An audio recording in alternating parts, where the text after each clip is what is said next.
Well, howdy there, Internet people. It's Belle again. So today, we're going to talk about GOP senators who might prove to be a problem for Trump. For years, those on the Democratic side of the aisle had to deal with defections in a closely divided Senate. The names Manchin and Sinema will probably be etched in a lot of people's minds for years to come. Despite the constant talk of unity, there are 10 Republican senators who might prove to be Trump's biggest problems up on Capitol Hill. Senator Bill Cassidy of Louisiana. He's one of the obvious ones. He voted to convict Trump during the impeachment trial. The guy seems very loyal to his beliefs.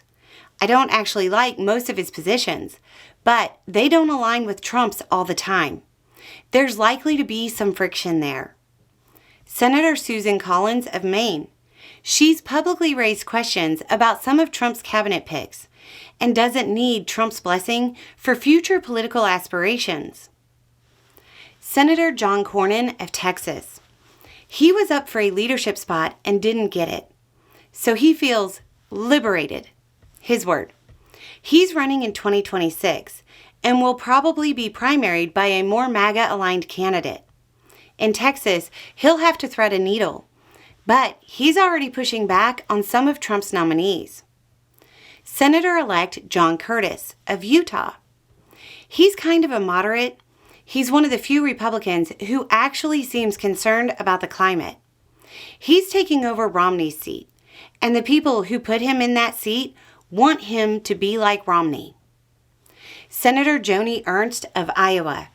She's coming up for re-election in 2026, and some of Trump's promised policies are going to hit Iowa hard. She's also no longer in the running for a party leadership position, which frees her up a bit politically to break on key votes.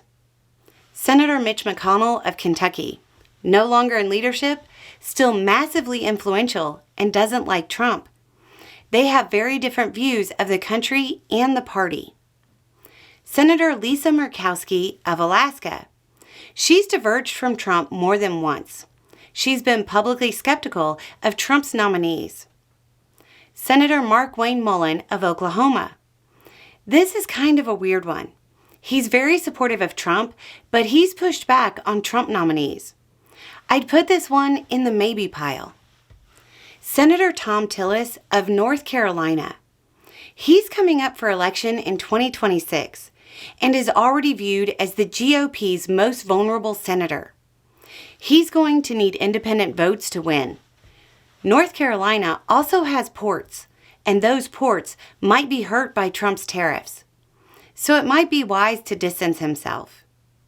Senator Todd Young of Indiana. Another one who actually seems to hold traditional conservative positions for the most part. He blamed Trump for the 6th, but didn't vote to convict. He's publicly criticized Trump and has broken with the party on key votes occasionally. So, that's your list. Now, it's important to remember that not all of these will push back and be a block on every bill or even most of the time. But this is probably where the GOP defections will come from. When you're trying to see if the support is there, these are the names you want to keep in mind.